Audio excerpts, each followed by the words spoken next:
ద్విసహస్రావధాని మాడుగుల నాగఫణి శర్మను పద్మశ్రీ పురస్కారం వరించడం తెలుగువారికి గర్వకారణమని, మాతృభాషపై పట్టు సాధిస్తే ఇతర భాషలు సులభంగా నేర్చుకోగలమని టీటీడీ అదనపు ఈవో సిహెచ్ వెంకయ్య చౌదరి అన్నారు. తిరుపతి జాతీయ సంస్కృత విశ్వవిద్యాలయంలోని చెలికాని అన్నారావు భవన సమావేశ మందిరంలో శుక్రవారం సాయంత్రం బ్రహ్మశ్రీ మాడుగుల నాగఫణి శర్మ అభినందన సన్మాన సత్కార సభ నిర్వహించారు. జాతీయ సంస్కృత విశ్వవిద్యాలయ పూర్వ విద్యార్థి అయిన ద్విసహస్రావధాని ప్రవచనకర్త బ్రహ్మశ్రీ మాడుగుల నాగఫణి శర్మ భారతదేశ ప్రతిష్టాత్మక పద్మశ్రీ పురస్కారం అందుకున్న సందర్భంగా నిర్వహించిన ఈ కార్యక్రమానికి వైస్ ఛాన్సలర్ ఆచార్య జేఎస్ఆర్ కృష్ణమూర్తి అధ్యక్షత వహించగా, ముఖ్య అతిథిగా టీటీడీ అదనపు ఈవో సిహెచ్ వెంకయ్య చౌదరి హాజరయ్యారు. ఈ సందర్భంగా అదనపు ఈవో సిహెచ్ వెంకయ్య చౌదరి మాట్లాడుతూ, పద్మశ్రీ మాడుగుల నాగఫణి శర్మను వరించడం ప్రతిష్టాత్మకమని, అందులోనూ చదువుకున్న విశ్వవిద్యాలయంలోనే సన్మానం అందుకోవడం అదృష్టమని బ్రహ్మశ్రీ మాడుగుల నాగఫణి శర్మ గురించి తెలియజేశారు. తెలుగు భాషా వ్యాప్తికి మరింత కృషి చేయాలన్నారు. అలాగే తిరుపతి జాతీయ సంస్కృత విశ్వవిద్యాలయ పూర్వ విద్యార్థి బ్రహ్మశ్రీ మాడుగుల నాగఫణి శర్మకు భారతదేశ ప్రతిష్టాత్మక పద్మశ్రీ పురస్కారం రావడం గర్వకారణమని వైస్ ఛాన్సలర్ ఆచార్య జిఎస్ఆర్ కృష్ణమూర్తి అన్నారు. శ్రీ వెంకటేశ్వర వేద విశ్వవిద్యాలయ ఉపకులపతి ఆచార్య రాణి సదాశివమూర్తి, జాతీయ సంస్కృత విశ్వవిద్యాలయం పూర్వ ఆచార్యులు, రాష్ట్రపతి అవార్డు గ్రహీత కొంపెళ్ల రామసూర్యనారాయణ విశిష్ట అతిథులుగా హాజరయ్యారు. శ్రీ వెంకటేశ్వర విశ్వవిద్యాలయం పూర్వపు ఉపకులపతి రాళ్లపల్లి రామ్మూర్తి, ద్రవిడ విశ్వవిద్యాలయ పూర్వపు వైస్ ఛాన్సలర్ ఆచార్య కులకులూరి మధుజ్యోతి, తిరుపతి భారతీయ విద్యాభవన్ సంచాలకులు మరియు కోశాధికారి doctor Nadimpalli Satyanarayanaraju, SVIMS dean doctor Alladi Mohan, BJP నాయకులు కొత్తపల్లి అజయ్ కుమార్, డీఎస్పీ బాలిరెడ్డి, రొంపిచెర్ల యశ్వంత్ దీక్షితులు తదితరులు బ్రహ్మశ్రీ మాడుగుల నాగఫణి శర్మతో వారికున్న అనుబంధాన్ని ప్రస్తావిస్తూ తెలుగు భాషకు, అవధాన రంగానికి నాగఫణి శర్మ చేసిన కృషిని కొనియాడారు. విశ్వవిద్యాలయ తెలుగు విభాగ ఆచార్యులు నల్లన్న, విజయలక్ష్మి పాల్గొనగా, ఆచార్య గంగిశెట్టి లక్ష్మీనారాయణ స్వాగతోపన్యాసం చేశారు. బ్రహ్మశ్రీ మాడుగుల నాగఫణి శర్మ సన్మాన సత్కార కార్యక్రమంలో అభినందన ప్రశంసాపత్రాన్ని జాతీయ సంస్కృత విశ్వవిద్యాలయం ఐటెప్ విద్యార్థి శతావధాని ఉపలధడియం భరత్ శర్మ రచించి వినిపించారు. అనంతరం మాడుగుల నాగఫణి శర్మ మాట్లాడారు. ఐం మహాసరస్వత్యై నమః. శ్రీ గురుభ్యో నమః. మాలాకాలచయంబుని గళములో మందార పుష్పముగా, మాలాకాలచయంబుని గళములో మందార పుష్పముగా, మాలాకాలచయంబుని గళములో మందార పుష్పముగా, నీలాకాశముని శిరస్సుపైన నిత్యాతపత్రముగా, నీలాకాశముని శిరస్సుపైన నిత్యాతపత్రముగా, మ్రోలన్ దిక్కులు కాలిమూవలనగా మ్రోయన్ తదేకము, నీ లీలాకాల మహోమహత్వ గమనం, నీ లీలాకాల మహో గమనమున్ లెక్కింతునే శాంకరీ. అమ్మవారిని శ్రీపాద పద్మములకు నమస్కరిస్తూ, చాలా గొప్ప సభ. కృష్ణమూర్తి గారు మహాకవి, అభినవ కాళిదాస సదృశుడు. ఆయన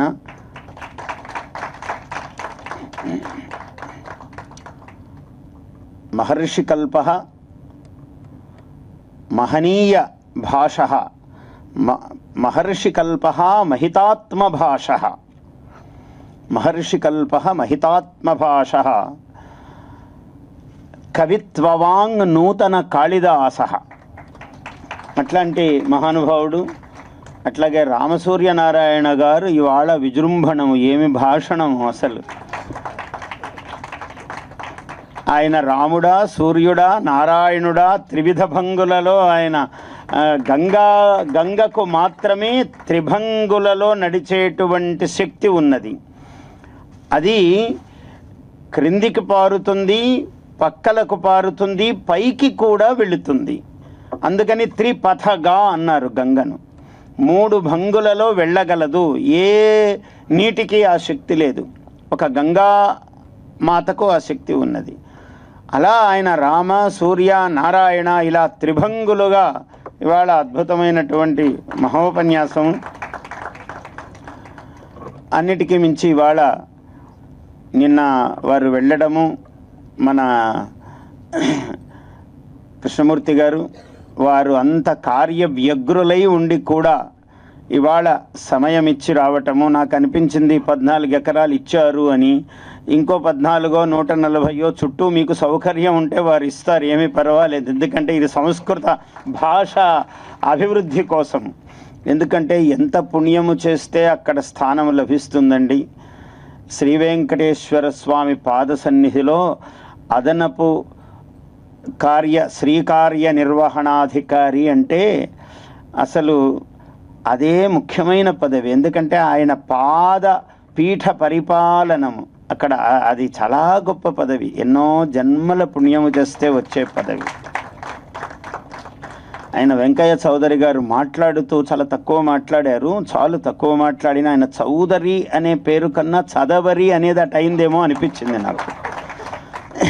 ఆయన వెంకయ్య చదవరి అనేది చౌదరి అయిందేమో కాలక్రమేణా, అలా ఇంట్లో పిలుస్తూ పిలుస్తూ ఆయన్ని అనిపించింది. అంత యోగ్యుడు ఆయన. ఆయనకి ఆశీర్వచనము. ఎందుకంటే అవధానము వాళ్ళందరూ మీరు చెప్తూ ఉంటే నా సొంత ఇల్లు తిరుపతి. నేను ఇక్కడ వారాలు చేసుకుని చదివాను. నేను ప్రతి ఇంటికి వెళ్ళి రేపు మీ ఇంట్లో భోజనం అండి అని ముందు రోజు వెళ్ళి చెప్పి వచ్చేటప్పటికే ఇప్పుడు సరిగ్గా హుజూర్ ఆఫీస్ అంటారు, ఈఓ ఆఫీస్ ఎదురుగా ప్రాచ్య కళాశాల, ఆ పక్కన హాస్టల్లో ఉండేవాడిని. అలా ఏ పొరల వీధికో వెళ్ళాలంటే ఇంత దూరం నడిచి వెళ్ళాలి. ఆ నడిచి వెళితే వెళ్ళొచ్చేటప్పటికే ఒకసారి ఆకలి అయ్యేది. మళ్ళీ ఎవరన్నం పెడతారు? మళ్ళీ రేపు మధ్యాహ్నమే కావాలి అన్నం తినడానికి. 2 అరటిపళ్ళు తింటే ఆ పూట గడిచిపోవాలి. ఏ పుస్తకమైనా గౌరిపెద్ది రామసుబ్బ శర్మ గారు మహానుభావుడు, ఆయన భోజనము పెట్టి ఇలా చదవయ్యా నువ్వు, ఇగో ఇవి ఈ విష్ణు పురాణంలో ఇది ఉంది, ఇది తీసుకో, ఇక్కడ ఇది ఉంది, ఇది తెలుసుకో అని ఇట్లా చెప్పేవాళ్ళు. నిజంగా 5 రూపాయలు 10 రూపాయలు ఉంటే ఒక పుస్తకం కొనొచ్చు. కానీ లేమి ఎంత గొప్పదో తెలుస్తుంది జీవితం గడిచే కొద్దీ. ఆ 10 రూపాయలు లేకపోవటం అనేది గ్రంథాలయంలో కూర్చుని పుస్తకం రాసుకోవటము, అలా ఎన్ని 10 రూపాయల ఎత్తు, అదంతా యోగము. అందుకని మానవ జీవితము చాలా, నాకు మొట్టమొదటి ఉద్యోగము ఎస్బి రఘునాథాచార్యులు, అప్పుడే చిట్టిగూడూరు వరదాచార్యులు గారు మహానుభావుడు, వారి పేరు విన్నాను నేను. నాకు రఘునాథాచార్యులు ఎప్పుడు చెప్తుండేవారు. మా గురువు గారు నరసింహాచార్యులు గారు, ఎన్సివి నరసింహాచార్య. ఆ మహాత్ములను వాళ్ళందరినీ నేను సేవించాను, తరించాను. వాళ్లతో నా అనుబంధము. టిఏ గోపాలాచార్యులు ఉండేవారు. ఈ మహాత్ములు ఎవ్వరూ శివద్వేషమెరుగని మహనీయులు. అసలు నాకు తెలియదు అటువంటివి. వాళ్ళ దగ్గర వాళ్ళ ఆ ఒడులలో పెరిగాను. అట్లా పాఠాలు చెప్పారు. ఇప్పుడు శిష్యులు కూడా చాలా అదృష్టవంతులు. కృష్ణమూర్తి గారు లాంటి మహనీయుడు, సూర్యనారాయణ గారి వంటి మహాత్ముడు, ఇంకా ఇక్కడ చాలామంది, వీళ్ళందరూ గురువులుగా పొందటం మీ జన్మ ధన్యము. పిల్లలకు నేను చెప్తున్నాను, చాలా అదృష్టం. అంటే మంచి గురువుల చేతిలో పడితే గురువుని ఎన్నుకోవడం చాలా కష్టము. ఎవరి చేతిలో అంటే వాళ్ళ చేతిలో పడుతుంటారు, ఒక్కొక్కసారి దారి తప్పి పడుతూ ఉంటారు. నాకు మహాయోగము. నాకేం చెప్పారంటే పద్యం చెప్పేటప్పుడు, ఒరే నీ పద్యము ఎలా ఉండాలంటే అమృతాయమానంగా భావస్ఫోరకంగా అవధానులకు ఒక అపకీర్తి. ఏం ఉండదండి, ఏదో పద్యం చెప్పేస్తారు అని అంటుంటారు, నీవు అట్లా ఉండకుండా నీ పద్యం ఉండాలి అని అన్నారు. ఆ మాట నాకు వంట నరానికి పట్టింది. నేను చెప్పిన ఏ పద్యమైనా సరే అది పోతన పద్యము పక్కన పెడితే, పేరు చెప్పకపోతే ఇది పోతన గారే ఎక్కడో చెప్పిన పద్యం లేని అనుకోవాలి. ఆ యోగము అది ఏమిటంటే గురువనుగ్రహం, మహాత్ముల యొక్క దయాభిక్ష, అక్షరభిక్ష. దాని నుంచి అమ్మవారి యొక్క సేవ. వెంకటేశ్వర స్వామితో విశేషమైన అనుబంధం నాకు. అంటే తారంగీణ సముద్ర నతు సముద్రస్తారంగీణ అన్నారు శంకరాచార్యుల వారు. మనము వెంకటేశ్వర స్వామికి సంబంధించిన వాళ్ళం అనుకోవాలి, కానీ ఆయన మనవాడు అని అనుకోరాదు. సముద్రానికి సంబంధించింది అల, కోటి అలలు ఉన్నాయి సముద్రంలో. మనము ఒక అల లాంటి వాళ్ళం, అలా కదులుతూ పోవాలి అంతే తప్ప సముద్రమునకు సంబంధించిన అలకు సంబంధించిన సముద్రము అనరాదు. చాలా జాగ్రత్తగా చెప్పారు శంకర్ల వారు. అందుకని స్వామితో నిత్యానుబంధం. ఇవాళైతే పద్మశ్రీ వచ్చింది, కానీ నేను అదే చెప్పాను రాగానే, పద్మశ్రీ వరించినది ఇప్పుడు, పద్యశ్రీ అవధానం నా జీవనమిప్పుడు. పద్యశ్రీతో నిరంతరము అనుబంధమే ఉన్నది. ఎప్పుడు కూడా పద్మోద్భవే దేవి పద్యోద్భవే. తెల్లవారి ఇంటి ముందు చూస్తే పద్మాలు వికసించాయి. మా ఇంటి ముందు ఏదో కొన్ని నాన్న పద్మాలను చూపించారు మా పిల్లలు, నాకు 4 అమ్మాయిలు, చతస్రశ్రుతయ అట్లా సరే చూపిస్తే, ఓహో పద్మోద్భవే దేవి పద్యోద్భవే. నాకు పద్మం ఎట్లనో పద్యము ముందే వస్తుంటుంది, అంటే పద్యము ముందు నాకు కావాలి, తర్వాత పద్మాలు ఎన్నొచ్చినా వస్తాయి. కానీ పద్యమే నా ప్రాణము, జీవితం అంతా పద్యమే. మహాలక్ష్మీదేవిని వర్ణించమన్నారు ఆ ద్విసహస్రావధానంలో.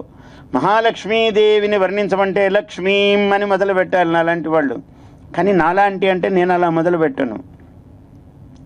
పద్యాత్మికాం ప్రణవ పద్మ విరాజమానాం ధ్వన్యర్థధీ ప్రసవ గంధరసార్ద్రధారాం అని చెప్పాను.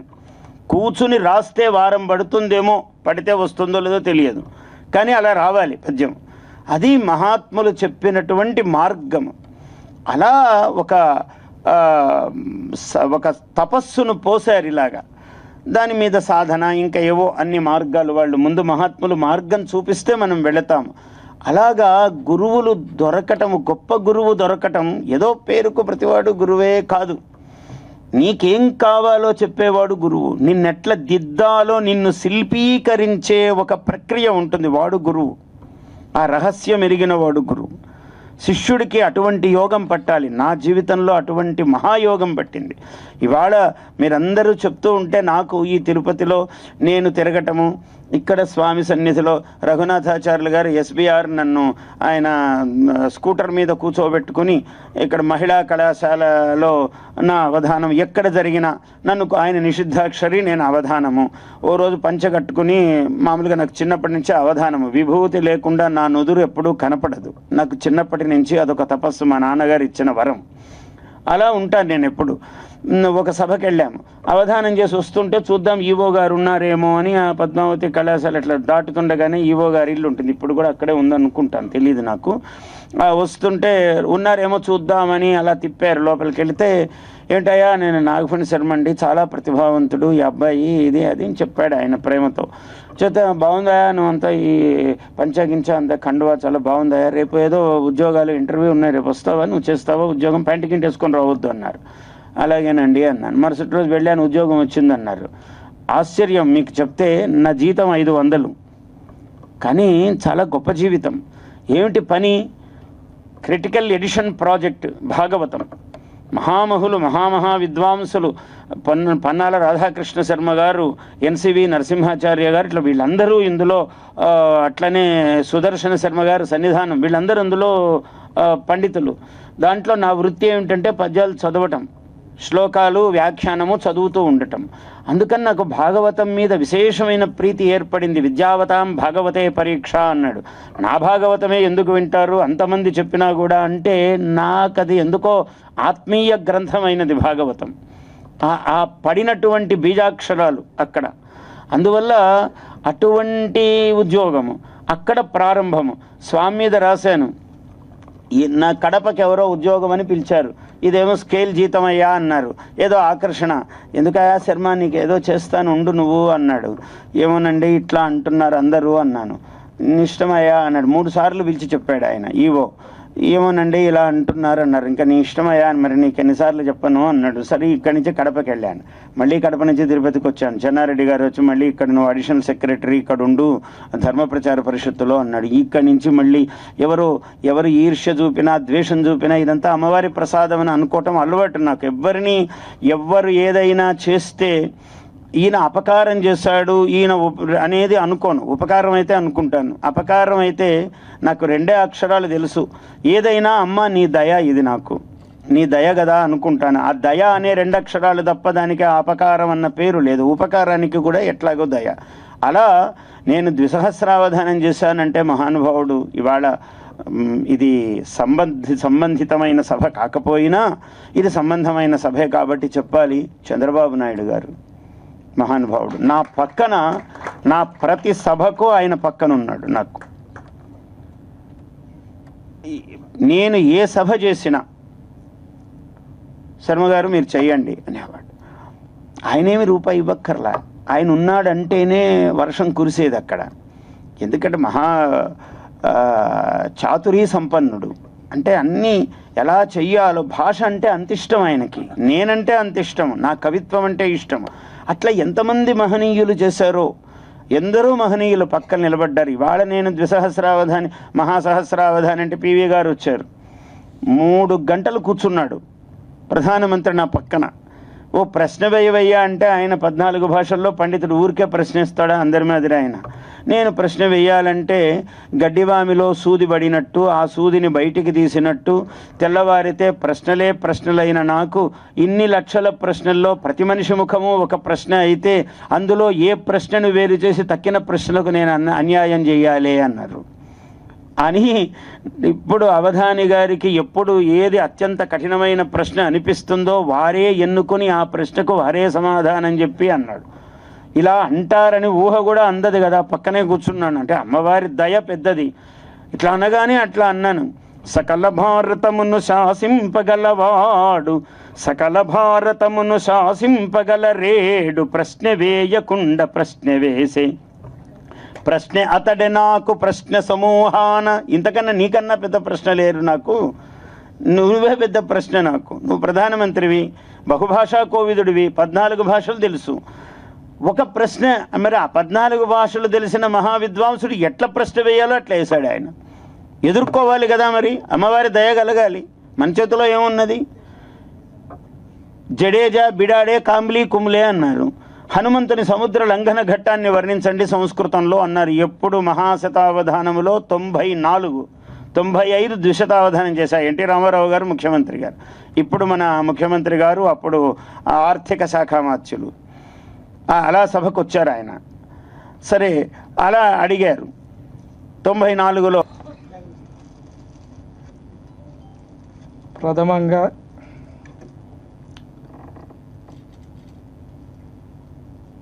చాలా లేట్గా వచ్చాను, ఎందుకంటే అఫీషియల్ ప్రోగ్రామ్ తోటి బిజీగా ఉండటం వలన టయానికి రాలేకపోయాను. అందరూ కూడా క్షమించవలసిందిగా కోరుతున్నాను.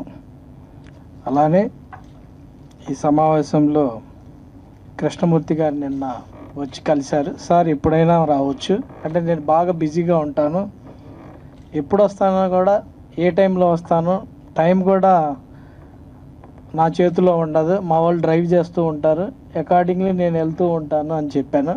పర్వాలేదు సార్ అంటే చాలాసేపు వెయిట్ చేశాడు కాబట్టి నేను మీటింగ్లో ఉన్నా. తను వచ్చినప్పుడు ఇంతసేపు వెయిట్ చేశారు ప్రొఫెసర్ గారిని సారీ చెప్పి, ఖచ్చితంగా ఏదో ఒక టైంలో వస్తాను, మీరు పిలిచినందుకు వస్తాను ప్రొఫెసర్ గారు అని చెప్పాను. కృష్ణమూర్తి గారికి కూడా మీ డిలే చేయించినందుకు సారీ చెప్తున్నా, బట్ మీరు వచ్చినందుకు నేను కూడా కష్టపడి వచ్చానని తెలియజేస్తున్నాను. అలానే ఈ కార్యక్రమం ఎందుకు పెట్టారనేది జస్ట్ ఒక్క సెంటెన్సే చెప్పాడు. ఎందుకంటే ఆయన లోపలికి వచ్చినప్పుడు చాలామంది లోపలికి వచ్చారు, అందుకని వినే అవకాశం కూడా దొరకలేదు. ఇలా మాడుగుల నాగఫణి శర్మ గారికి పద్మశ్రీ అవార్డు వచ్చింది సాహిత్యంలో.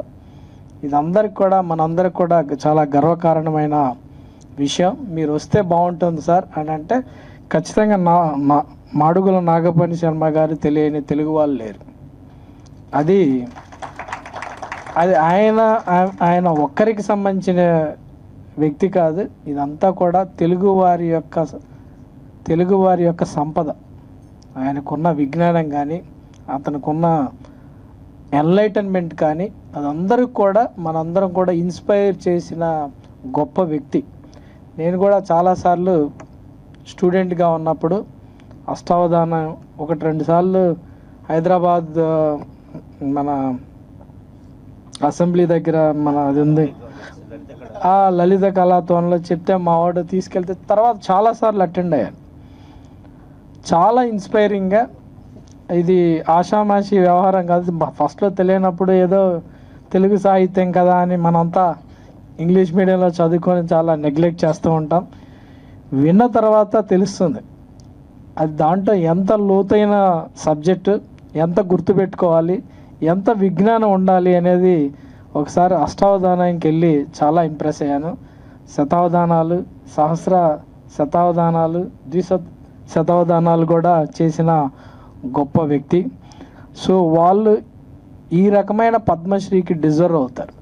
కొంతమంది ఆ పద్మశ్రీ వస్తే ఆ పద్మశ్రీకి కూడా విలువ పెరుగుతుంది. అటువంటి గొప్ప వ్యక్తి మన మాడుగుల నాగమణి శర్మ గారు. సో ఈ కాలంలో ఇప్పుడున్న సమాజంలో ఇప్పుడున్న విద్యా వ్యవస్థలో కానీ మామూలుగా మన విదేశీ విద్యలో ఎంప్లాయ్మెంట్ జనరేషన్లో వేరే లాంగ్వేజ్ని అవసరం కొద్దీ కూడా మనం వేరే లాంగ్వేజ్ చదివించాల్సి వస్తుంది, చదువుకోవాల్సి వస్తుంది. But at the same time అదేవిధంగా మనం సాంప్రదాయాన్ని మన లాంగ్వేజ్ని మన రాష్ట్రపతి వెంకయ్యనాయుడు గారు కూడా ఎప్పుడు చెప్తూ ఉంటాడు, మన లాంగ్వేజ్లో మన మాతృభాషలో మనం చదువుకుంటే అది చాలా ఫాస్ట్గా కానీ చాలా గ్రాస్పింగ్ కానీ ఎక్కువగా ఉంటుంది, అర్థం చేసుకునేది కూడా ఎక్కువగా ఉంటుందని ఇది చాలా ప్రూవెన్ రికార్డ్. జపాన్లో ఎప్పుడు కూడా బాగా ప్రపంచంలో అభివృద్ధి చెందిన దేశం జపాన్లో విద్యా వ్యవస్థ అంతా కూడా జపనీస్లోనే ఉంటుంది. బట్ జపనీస్ కంపెనీస్ అన్నీ కూడా 200-300 సంవత్సరాల కంపెనీసే ఉంటాయి. ఏ కంపెనీ చూసినా 200-300 సంవత్సరాల చరిత్ర ఉంటుంది.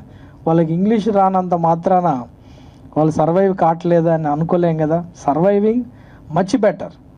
సో దీనికి ప్రధాన కారణం ఏంటంటే అక్కడ ఉన్న కంటెంట్ని ఎంత ఫాస్ట్గా గ్రాస్ప్ చేసుకొని ఎంత ఆకలింపు చేసుకొని అప్లికేషన్ ఆఫ్ మైండ్ వస్తుంది అనేది ప్రధానమైనది. అందుకని మాతృభాషలో చదువుకున్న, మాతృభాషలో మనం షేర్ చేసుకున్న ఆ అఫినిటీ కానీ, ఆ ఎమోషన్స్ కానీ, ఆ అండర్స్టాండింగ్ కానీ వేరేగా ఉంటుందనేది మనం చెప్పాల్సిన పని లేదు. మాడుగుల నాగమణి మన మాతృభాష చెప్పాలంటే ఆబ్వియస్గా తెలుగు భాషలో ఉద్దండలు కాబట్టి ఈ కాలంలో మాడుగుల నాగమణి శర్మ గారిని చెప్పుకుంటాం. అలానే నిన్న కృష్ణమూర్తి గారు వచ్చినప్పుడు చెప్పాడు, ఇక్కడే పిహెచ్డి చేశాడని చెప్పాడు. రెండే చెప్పాడు నాకు. ఒకటి పద్మశ్రీ వచ్చింది, ఇంకొకరు ఇక్కడే చదువుకున్నారని చెప్పారు. సో ఇక్కడే చదువుకొని ఇక్కడ వ్యవస్థతోటే ఫెలిసిటేషన్ చేయించుకోవటం అనేది ఇంకా మధురానుభూతి. ఎక్కడైతే చదువుకుంటామో అక్కడే గుర్తింపు వస్తే ఇంకా అనుభూతి. మనకున్న ప్రపంచంలో ఎవరైనా రకరకాలుగా ఆయనకున్న స్టేటస్కి చాలా అమెరికా, ఆస్ట్రేలియాలో ఎక్కడైనా ఫెలిసిటేషన్ చేస్తారు. బట్ సొంత ప్లేస్లో సొంత వ్యక్తుల మధ్య చదువుకున్న ప్లేస్లో చేసుకుంటే వచ్చే ఆ సంతోషం కానీ, ఆ గుర్తింపు కానీ అది వర్ణనాతీతము, మధురానుభూతి అయినదని మనందరికి కూడా తెలుసు.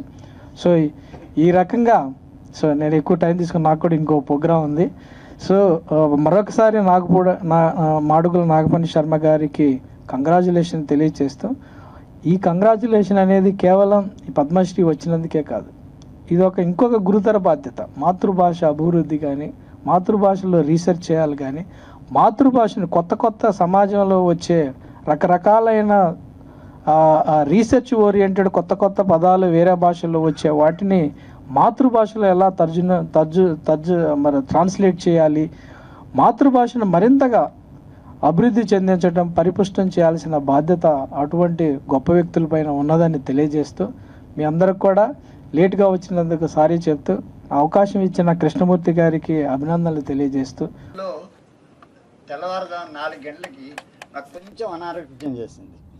ఆ అనారోగ్యం చేసిన సమయంలో అప్పుడు లేచి నేను కొన్ని శ్లోకాలు రాయాలి వారి గురించి అనుకున్నాను. అనారోగ్యం చేసింది.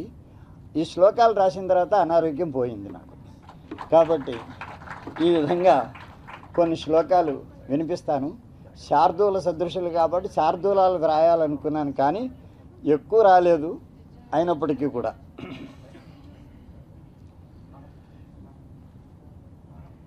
ఒకసారి దేవతలందరూ కూడా కంగారు పడ్డారట ఈ మధ్యకాలంలోనే. ఏమని అంటే, వైకుంఠే నాస్తి శేషో హరిశయనవరః, వైకుంఠే నాస్తి శేషో హరిశయనవరః కుత్రయాతో మహాత్మా. వారందరూ అనుకున్నారన్నమాట. వైకుంఠానికి వెళ్ళారు దేవతలందరూ. అక్కడ శ్రీ మహావిష్ణువుని చూడడంతో పాటుగా ఆదిశేషుడిని కూడా చూడాలని, కానీ అక్కడ ఆయన కనబడలా. కాబట్టి వైకుంఠే నాస్తి శేష హరిశయనవరః, హరికి శ్రేష్టమైనటువంటి శయనం ఆయన. అటువంటి ఆయన కనబడలేదన్నమాట. కుత్ర యాతో మహాత్మా అనుకున్నారు. అస్తు తావత్ కైలాసం వెళ్ళి చూద్దాం అనుకున్నారు. అని క్వాస్త్యేష దివ్యరూపో హరభుజవలయ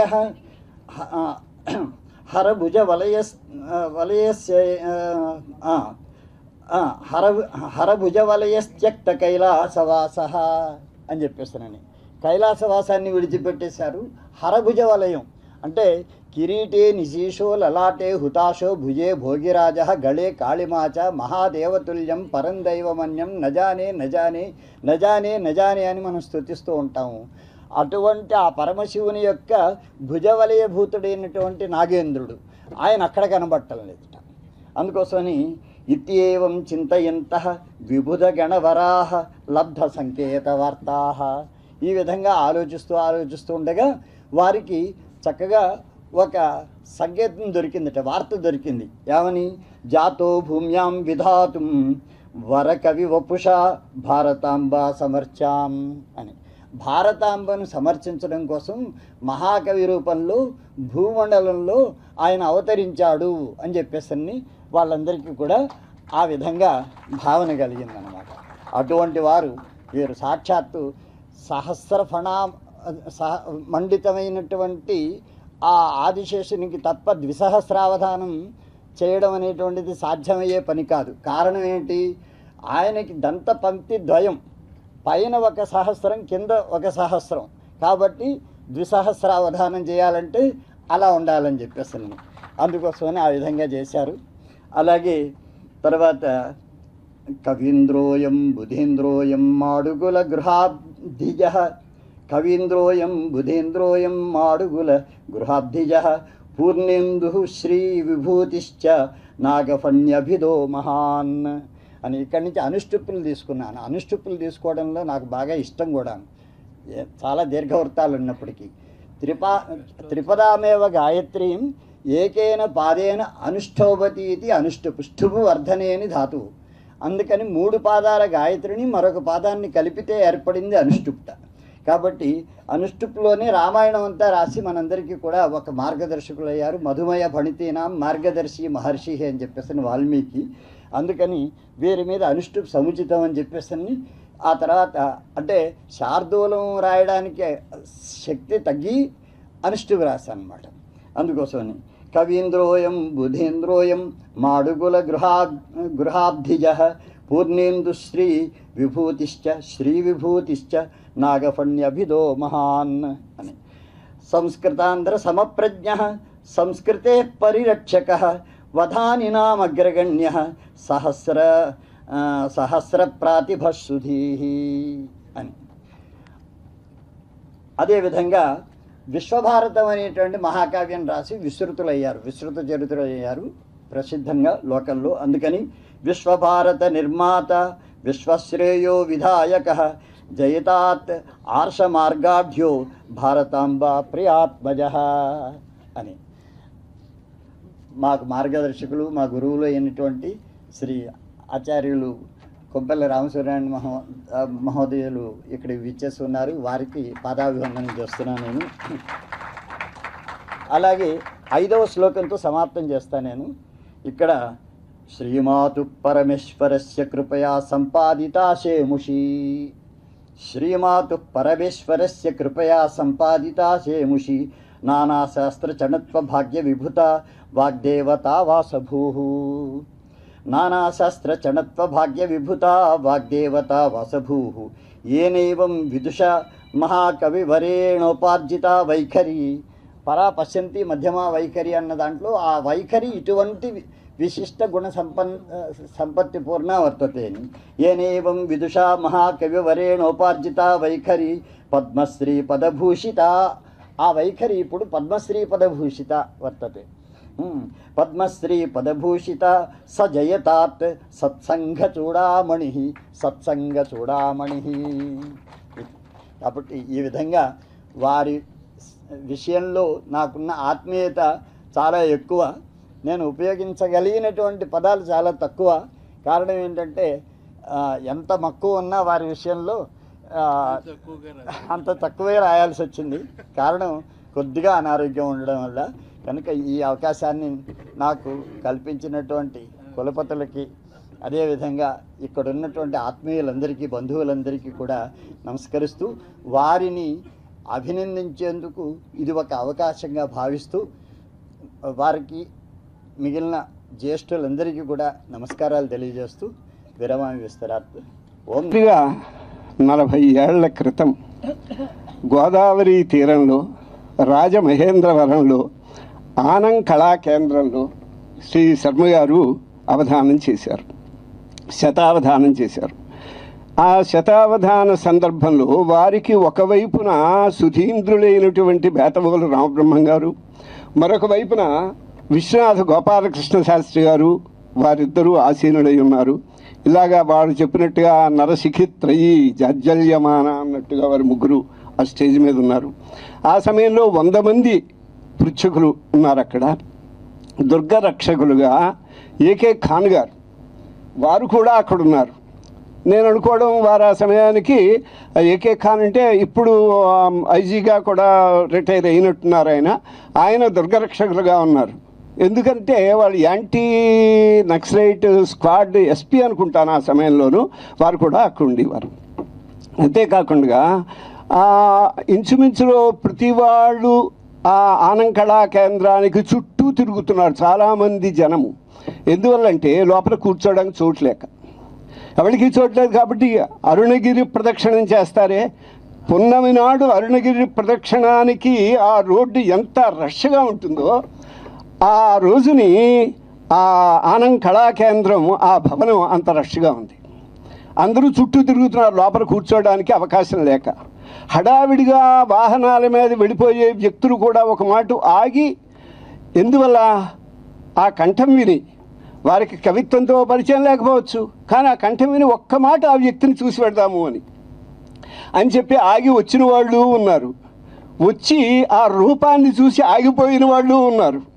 ఎంత హడావిడిగా ఉన్నా ఏమంటే అలా ఎందువల్లంటే ఆ జంత్రగాత్రముల రాల్కరగించి విమల గాంధర్వంబు విద్యమాకు అన్నట్టుగా వారు మాట్లాడుతూ ఉంటే, వారు పాట పాడుతూ ఉంటే, పద్యం చదువుతూ ఉంటే ఆ రుచి అది ఆ హృదయంలోకి వెళ్ళిపోతుంది, అక్కడ కూర్చోబెడుతుంది. ఇలా ఉంది శతావధాన సమయం. అది శతావధానం అంటే మేము అందరికీ చాలామందికి పరిచయమే.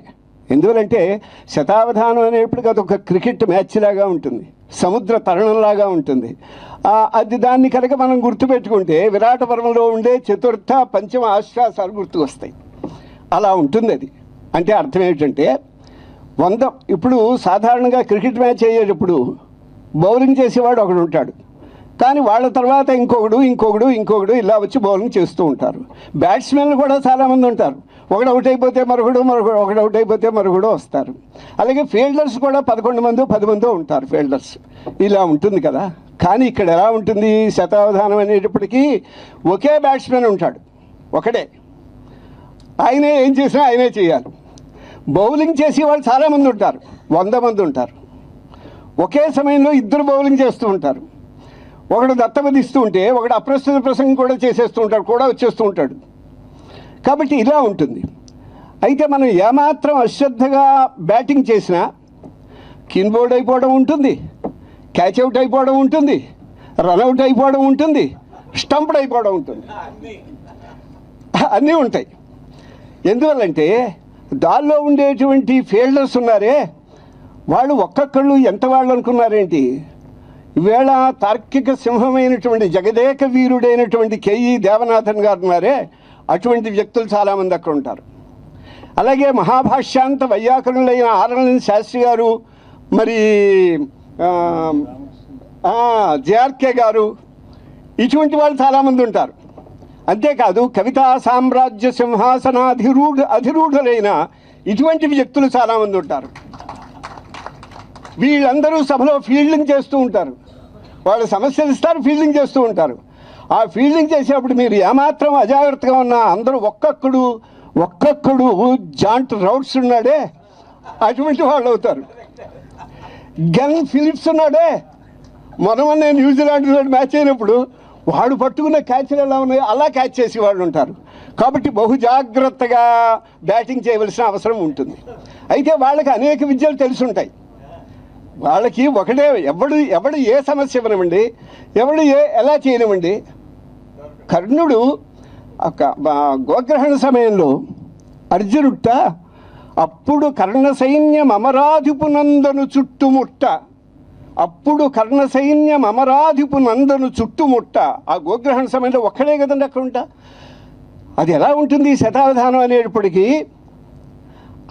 నేను అంటున్నానే విరాట పర్వంలో చతుర్థాశ్వాసము మరి పంచమాశ్వాసము గుర్తుకొస్తాయని. అక్కడ ఒకడే ఉన్నాడు అర్జునుడు ఒకడే. ఎంతమంది సైన్యం ఉంది అక్కడ. భీష్మద్రోణ కృపాది ధన్వి నికరాభీలంబు దుర్యోధన గ్రీష్మాదిత్య పటుప్రతాప విసరాకీర్ణంబు శస్త్రాస్త్రజాలోష్మ స్ఫార చతుర్విధ బలోచ్చగ్ర ఉదగ్రధ్వజంబు అర్చిష్మత్వాకలితంబు సైన్యమిది అన్నాడు. అందువల్ల అటువంటి మహానుభావులందరూ అక్కడ ఉంటారు. ఒకడు భీష్ముడు ద్రోణుడు ఇటువంటి వాళ్ళందరూ ఉంటారు ఆ సభలో. కాబట్టి ఇటువంటిప్పుడు కూడా వాళ్ళు ఏ ప్రశ్న ఇచ్చినా దాటిపోవడానికి వాళ్ళకి తెలిసి ఉంటుంది. ఎలా దాటిపోతారు అంటే ఉత్తర కుమారుడు అంటాం కదా, ఆయన రథాన్ని నడుపుతున్నాడు. ఆయన రథాన్ని వాడు భయపడిపోతుంటే నువ్వు నా రథం నడుపు, నేను చూస్తానులే, నేను యుద్ధం చేస్తానన్నాడు. ఎవరు? అర్జునుడు. అంతేగా దొరవకు మన్న పోటు కురువీరులతోట నశక్యమేని అది తెరగదీయాలని కొడుకు తేలికి సారథికము నాకు చిచ్చురు పెడుగొట్టలట్టడరి సూర్యుల మొత్తము నుగ్గు చేసేదను పరపెద సేన రాజు ధృతివాపిద గోవుల క్రమరించేదన్నాడు. అలా చేస్తూ ఉంటాం. కానీ ఇటువంటి వారి ముందర మాడుగుల నాగపణి శర్మ గురువు గారి వద్ద మాట్లాడే అవకాశం వస్తుంది తెలియదు. ఇక్కడికి వచ్చిన తర్వాత ఇప్పుడు నన్ను పిలుస్తారని కూడా నాకు తెలియదు. పిలిచిన తర్వాత ఇప్పుడే తెలుస్తోంది, ఏదో 4 మాటలు తెలిసింది మాట్లాడదామని. గురువు గారి గురించి అందరూ చెప్పారు. వారి ఔన్నత్యాన్ని గురించి, గొప్పతనాన్ని గురించి చెప్పేటటువంటి అంత పాండిత్యము, అంతటి వివేచన లేకపోయినప్పటికీ వారికి పద్మశ్రీ రావడం ఇంతకుముందు ఇక్కడ అందరూ చెప్పినట్లు తెలుగు జాతికి, మన తెలుగు వారందరికీ కూడా పద్మశ్రీ దక్కినట్లు, ప్రతి ఒక్కరికి కూడా వారికి వ్యక్తిగతంగా పద్మశ్రీ దక్కినట్లు అందరం కూడా ఉర్రు తొలగిపోయాం. ఇక్కడ ఉన్నటువంటి సంస్కృత విద్యాలయంతో ఉన్నటువంటి ఒక అనుబంధంతో, ఇక్కడ ఉన్నటువంటి మీడియా కవరేజీతో మా మీడియా మిత్రులందరూ కూడా నాకు ఫోన్ చేశారు, పద్మశ్రీ వచ్చిందంట, వారి గురించి వివరాలు మీకు ఏమన్నా తెలుసా ఎలాగని. అలా ఆ సందర్భంలో వారి వార్తలతోనే మేము ఇక్కడ తిరుపతి మీడియా అంతా కూడా బిజీగా గడిపినటువంటి వాతావరణం ఉండింది. ఆ వేళంతా నాకు తెలిసిన సమాచారం చెప్పడం, వారిని షేర్ చేయడం అన్నీ కూడా. సో వారితో కూడా ఈ విధంగా వారిని ఇక్కడ చూడడం, మళ్ళీ ప్రత్యక్షంగా హైదరాబాద్కి వెళ్ళినప్పుడు కూడా ఒకసారి వారిని ప్రత్యక్షంగా వెళ్ళి వారి యొక్క నివాసానికి వెళ్ళి వారు ఎంతో ఆదరించి మాట్లాడారు. దాదాపు 1 గంట సేపు అలాగా. చాలా సమయం లేదు అని అంటూనే వారిని ఎంతో రిక్వెస్ట్ చేసుకుని నేను వెళ్ళాను. అటువంటిది 1 గంట సేపు మమ్మల్ని ఆశీర్వదించారు. అది గుర్తొస్తుంది. అలాగా అవకాశం కల్పించినందుకు వీసీ గారికి అందరికీ ధన్యవాదాలండి. నమస్కారం. మాహేశ్వరుడొప్పునా ఘటతటాకాక్షితిన్. గురువర్యులు ఆచార్య డాక్టర్ మాడుగుల నాగపణి శర్మ గారు జన్మించింది కడవ కొలను అనేటటువంటి గ్రామంలో. కడవ అంటే ఘటము, కొలను అంటే తటాక. కాబట్టి ఆ మాహేశ్వరుడొప్పు ఆ ఘటతటాక అఖ్యక్షితిన్ తత్కృపన్ వ్యోమౌకోవచ ఊర్జిత ప్రతిభమీ గొప్పారెనో జన్మచే శ్రీమద్వేంకటనాథ సప్తకుధర శ్రేణుల్ శ్రీమద్వేంకటనాథ సప్తకుధర శ్రేణుల్ భవత్కంధరారామం వందున సప్త సుస్వర చయప్రాయంబులై నిల్చెనో. శ్రీమద్వేంకటనాథ సప్తకుధర శ్రేణుల్ భవత్కంధరారామం వందున సప్త సుస్వరచయ ప్రాయంబులై నిల్చెనో.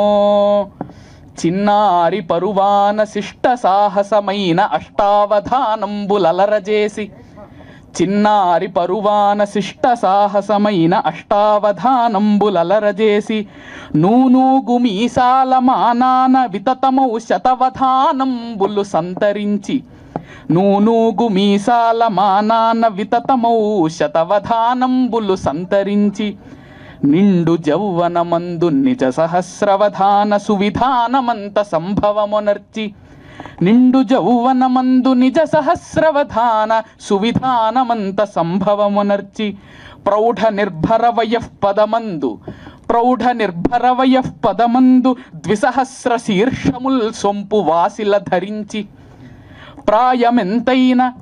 ప్రాయమెంతైన అవధాన రమ్య కేళి వన సరోవర కవన పద్మినికి హేళి భంగి. ప్రాయమెంతైన అవధాన రమ్య కేళి వన సరోవర కవన పద్మినికి హేళి భంగి. రాజిల్లు కవికుల భృంగమాలి వరలు దురునాగఫణి శర్మ భవికశీలి. కావవి మీ వధానములు కావవి మీ వధానములు కాంచన గర్భ కళత్ర కింకిణుల్. కావవి మీ వధానములు కాంచన గర్భ కళత్ర కింకిణుల్. కావవి మీదు గానములు కచ్చపినాద తరంగరంగముల్. కావవి మీదు గానములు కచ్చపినాద తరంగరంగముల్. కావవి మీదు పద్యములు లక్షిత దైవత పారిజాతముల్. కావవి మీదు పద్యములు లక్షిత దైవత పారిజాతముల్. కావవి మీ వచస్సులు కావవి మీ వచస్సులు అకళంక సుధారస బిందువుల్ కవి. పద్మాక్షిన్ విధివల్లభన్ గొలుచు త్వద్భక్తి ప్రభావోన్నతిన్. పద్మాక్షిన్ విధివల్లభన్ కొలుచు త్వద్భక్తి ప్రభావోన్నతిన్. పద్మాదేవియు మెచ్చి తన్నునిట గొల్వన్ తానే ప్రాప్తింప మీ సద్మంబున్ వరించెనాన్. పద్మాక్షిన్ విధివల్లభన్ గొలుచు త్వద్భక్తి ప్రభావోన్నతిన్. పద్మాదేవియు మెచ్చి తన్నునిట కొల్వన్ తానే ప్రాప్తింప మీ సద్మంబున్ వరించెనాన్. అఖిల దేశ స్ఫీత విఖ్యాతి అయి పద్మశ్రీ మిము చేరే. అఖిల దేశ స్ఫీత విఖ్యాతి అయి పద్మశ్రీ మిము చేరి పొందెనట భవ్యంబైన సార్థక్యమున్. కవే పద్యాంశు శ్రీ విలసిత రవే. కవే పద్యాంశు శ్రీ విలసిత రవే. మాడ్గుల భవ నమద్విద్వద్భృంగోజ్వల చరణ కంజాతయుగళ. నమద్విద్వద్భృంగ ఉజ్వల చరణ కంజాతయుగళ. ఇయం పద్మశ్రీస్తే ప్రకటిత విభా సంగతి వశాత్. నమః పద్యానీమాని అయి ఫణివర స్వీకురుముదా. విద్యాపీఠే తిరుపతిపురేధీత్య విద్యాంకవార్ధిం. విద్యాపీఠే తిరుపతిపురే అధీత్య విద్యాంకవార్ధిం. విశ్వేస్మిన్ స్త్వం పరివిలససి విశ్వేస్మిన్ స్త్వం పరివిలససి ఇత్యేతదంకేన నవ్యం. అద్యాస్మాన్ సా మహదపి యశః ప్రాపిపద్హేవధానిన్. అద్యాస్మాన్ సా మహదపి యశః ప్రాపిపద్హేవధానిన్. పద్మశ్రీస్తే వచనజిత నాగేంద్ర తుభ్యం నమోస్తు. పద్మశ్రీస్తే వచనజిత నాగేంద్ర తుభ్యం నమోస్తు. నాగో నామని తుల్యయేవ ఫణిన. నాగః నామని తుల్యయేవ ఫణిన. కిం తే కిం ద్వివారం హి చేత్.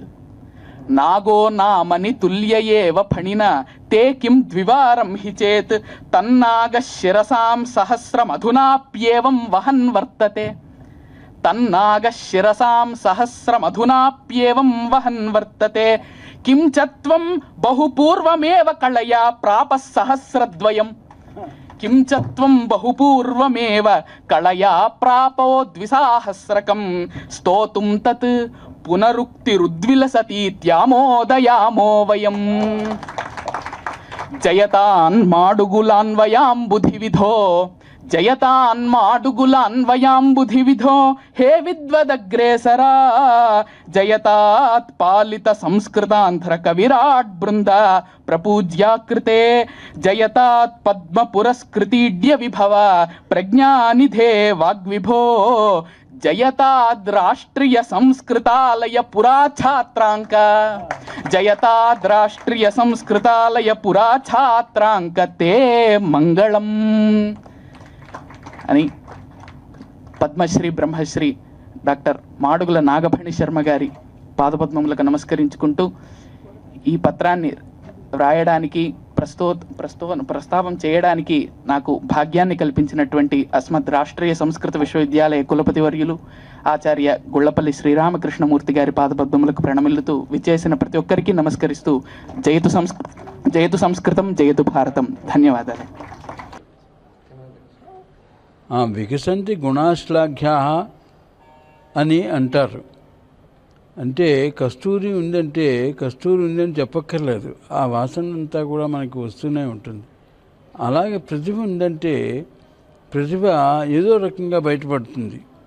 మా విద్యార్థులంతా చాలా ప్రతిభా సంపన్నులు అనే విషయం మనం భరతను చూస్తేనే తెలుస్తుంది. ఇంతేకాకుండా మా విశ్వవిద్యాలయంలో పెద్దవారి దగ్గర నుంచి చిన్నవారి వరకు కూడా పద్మ అవార్డులు వచ్చాయి. మొట్టమొదటిగా మా ఛాన్సలర్ గారు ఆయన పద్మభూషణ్, అలాగే మొట్టమొదటి వైస్ ఛాన్సలర్గా ఉండేటువంటి రామానుజాచార్యులు తాతాచార్యులు గారు పద్మభూషణ్. ఇలా అందరికీ కూడా వచ్చే. అలాగే మా మాజీ కులాధిపతులు మన వాజిరాజు పంచముఖి వారికి కూడా పద్మశ్రీ అవార్డు వచ్చింది. అందుకే వారిని సన్మానించాలని అనుకున్నాం, కానీ ఆరోగ్య పరిస్థితులు రాలేకపోయారు. కానీ మళ్ళీ ఆ కార్యక్రమం చేస్తాం. ముఖ్యంగా మేమంతా కూడా ఈ విశ్వవిద్యాలయం యొక్క పూర్వ విద్యార్థులమే. మన నాగపండి శర్మ గారు కూడా 92లో ఇక్కడి నుంచే ఆయన రిజిస్టర్ చేయించుకుని 95కి మన రఘునాథాచార్యులు గారి టైంలో ఆయన విద్యావార్ధి పిహెచ్డి ఇక్కడ పొందారు. అక్కడి నుంచి ఎన్నో అంచెలంచెలుగా పైకి వచ్చినటువంటి వారు. వారికి ఈ పద్మశ్రీ అవార్డు లభించడం అనేటువంటిది మా గౌరవంగా, మా గర్వకారణంగా ఉంది. మా విద్యార్థులంతా కూడా అటువంటి ప్రైజెస్ పొందాలి, మంచి సత్కారాలు పొందాలి అనేటువంటి ప్రేరణ కలవడం కోసమని ఆయనకి ఒక సన్మాన సభ ఒకటి ఏర్పాటు చేశాం. ఈ సన్మాన సభలో చాలామంది వచ్చారు. అంటే రామ్మూర్తి గారు ప్రొఫెసర్, పూర్వ కులపతులు ఎస్వి యూనివర్సిటీ నుంచి పెద్దవారు, అలాగే అడ్వకేట్స్ అజయ్ కుమార్ గారు, అలాగే రాజీవ్ శర్మ గారు పత్రకారులు, ఇలా విభిన్నమైనటువంటి నాగరికులంతా వచ్చి వారిని అభినందిస్తున్నారు. చాలా గొప్ప విషయం. ఇటువంటి కార్యక్రమాలు చేసినట్టయితే మా పిల్లలకు కూడా ఇటువంటి ప్రేరణ కలుగుతుంది అని మేము భావిస్తున్నాం. అదే కాకుండా మా బాలావధాని అతను రాసిన పద్యాలు కూడా ఇప్పుడు మేము వినిపిస్తాం. ఇటువంటి కార్యక్రమాన్ని జయప్రదం చేస్తున్న మీ అందరికీ కూడా మా హృదయపూర్వక ధన్యవాదాలు. జై భారతం, జై సరస్వతి.